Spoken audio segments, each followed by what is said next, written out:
Desmond Doss was a World War II medic that never touched a gun due to his religious beliefs and received the Medal of Honor for his heroic actions during the assault on Okinawa. There are several instances that point to God being the only reason Desmond Doss is alive today. As American forces were pushing the Germans to surrender in the spring of 1945, the Japanese were still fighting for every inch in the Pacific. They were making life a living hell for the American soldiers on the front lines. The casualty rate in the Pacific during World War II was 5 times higher than that of the European theater. The Battle of Okinawa was named one of the bloodiest battles in the entire war. The U.S. sustained 50,000 casualties, including over 12,500 killed.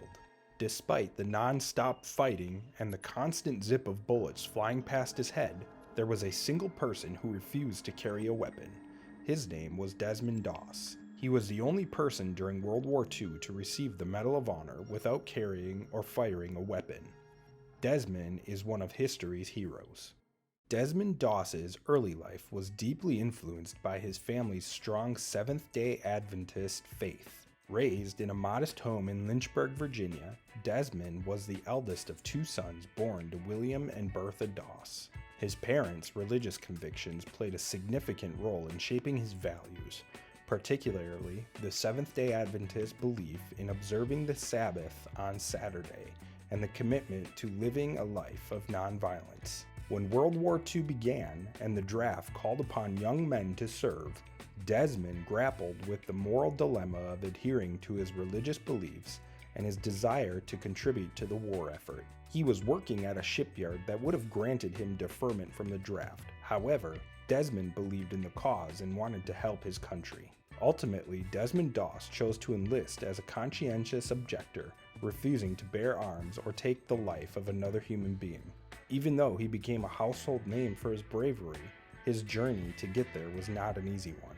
He was assigned to an infantry rifle company, which was rich with heavy weapons and other soldiers that wanted to use those weapons to help win the war. Desmond, on the other hand, stood out as he was the only person who refused to carry one.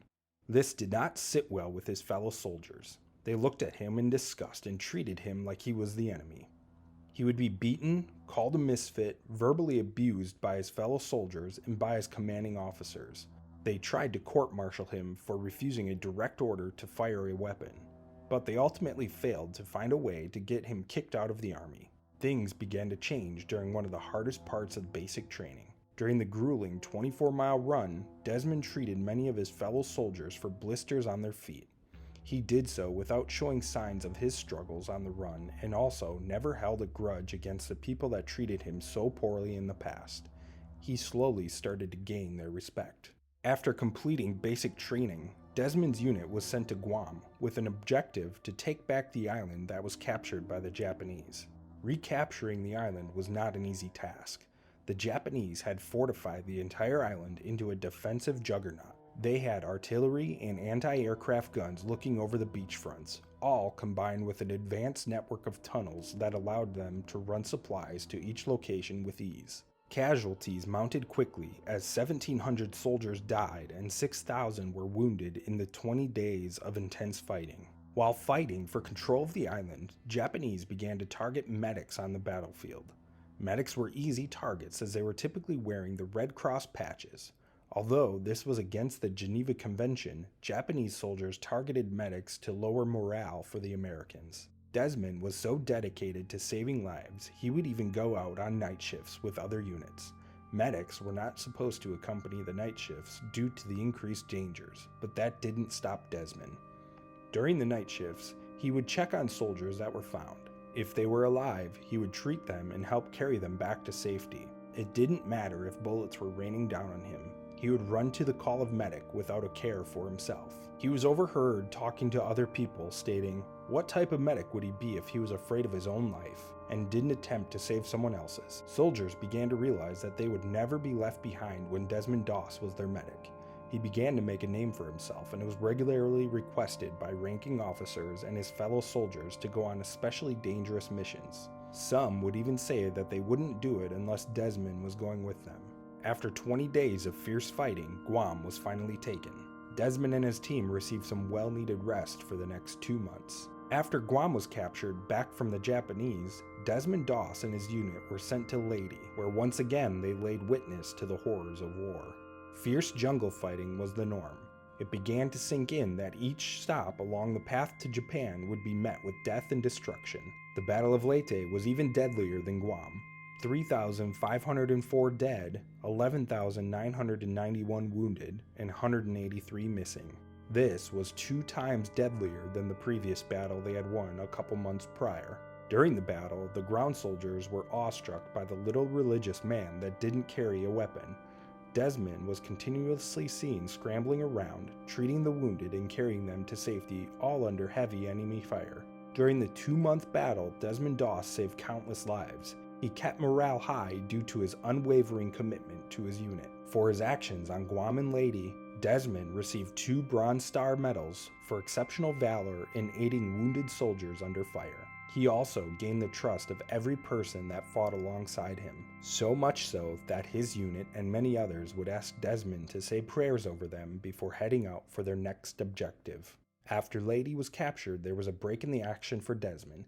His unit now understood the true horrors of war. Surviving 2 bloody battles that lasted nearly 3 months in total, they were hardened soldiers that could take anything that was thrown at them. Or so they thought. As the war with Germany was drawing down and the Germans were about to surrender, the US and its allies were now focusing their efforts on Japan. The final step in being able to launch an assault on mainland Japan was to capture a small island 300 miles off its coast. Desmond Doss and his unit were sent to Okinawa. Knowing the Japanese do not surrender and fight to the very last person, they expected a bloody and ruthless battle. What they encountered was an enemy that was looking to break the spirit of the American troops and push them back to Guam. The Japanese were staging one last defensive stand, and it was at Okinawa. They had 76,000 soldiers ready to fight to the death. They also forced 40,000 Okinawan civilians to take up arms and fight. The battle was extremely difficult, and it was made worse by the rough terrain. The majority of the battle had a main focal point called the Medea Escarpment, which was later called Hacksaw Ridge. The ridge rises steeply out of the Central Valley and runs almost the entire width of the island. The Japanese knew keeping this high ground would guarantee a successful defense of the island, so they put everything they had into keeping the US troops off the ridge. On the ridge, the Japanese had machine gun nests buried and artillery ready to go.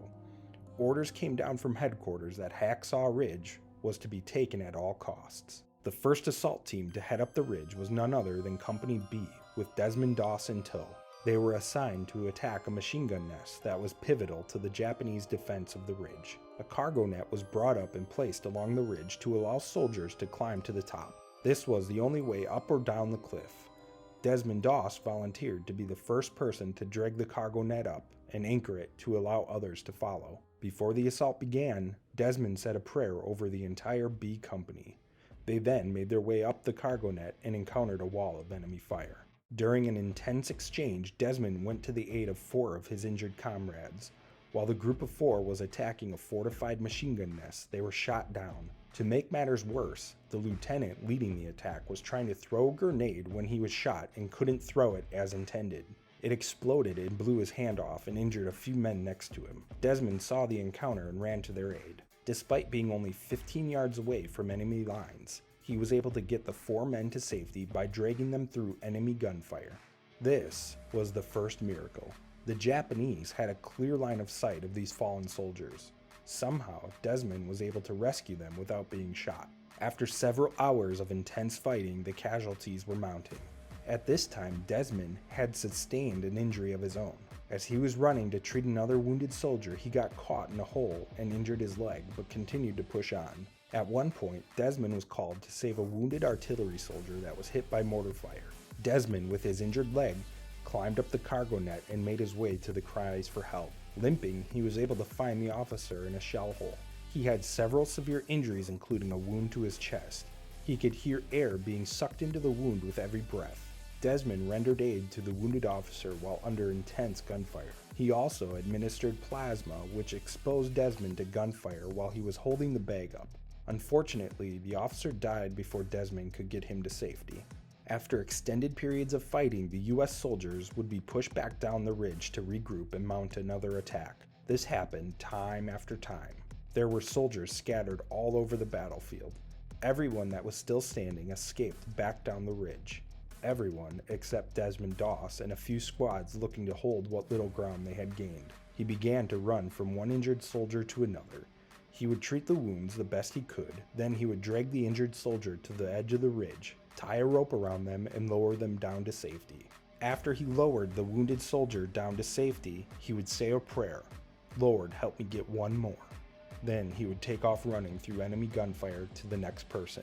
For the next 12 hours, Desmond ran through the enemy gunfire and rescued one wounded man after another. To the disbelief of the soldiers below, Desmond kept lowering soldiers down the ridge. Each time he was lowering someone down the ridge, his head and shoulders were exposed to the enemy lines. Years after the war ended, a Japanese soldier stated that he held Desmond in his sights, but the gun jammed every time he pulled the trigger.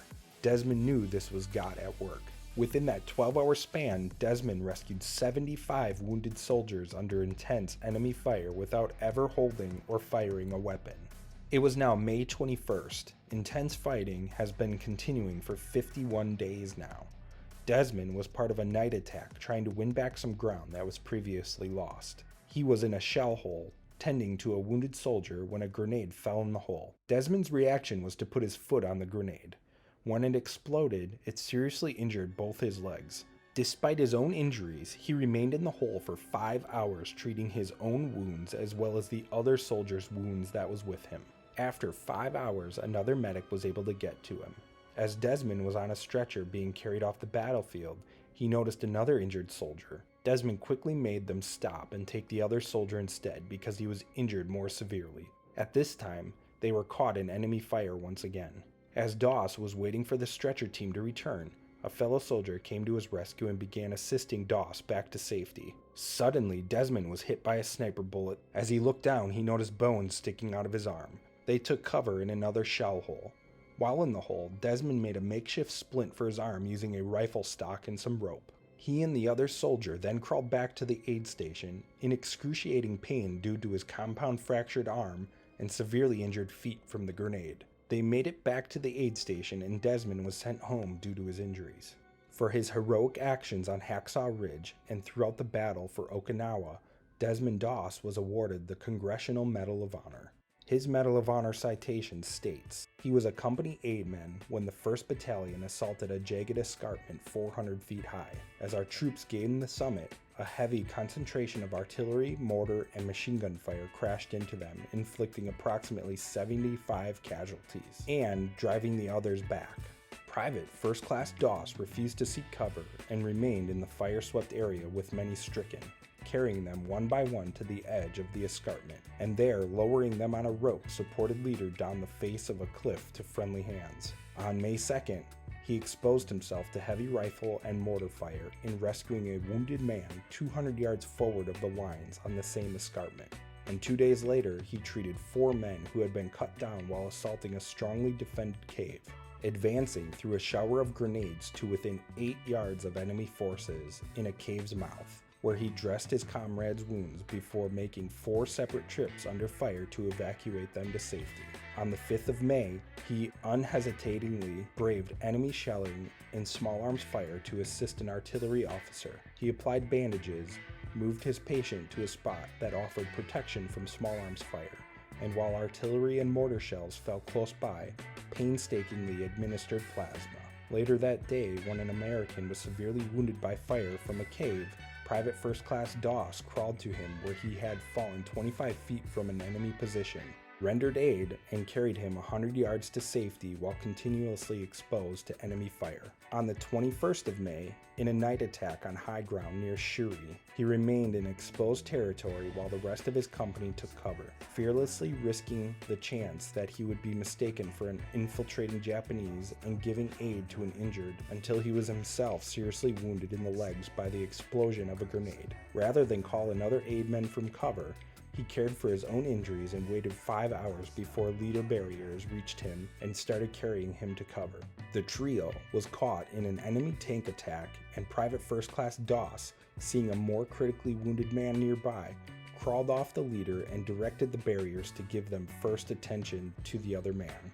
Awaiting the leader barrier's return, he was again struck, this time suffering a compound fracture of one arm. With magnificent fortitude, he bound a rifle stock to his shattered arm as a splint, then crawled 300 yards over rough terrain to the aid station.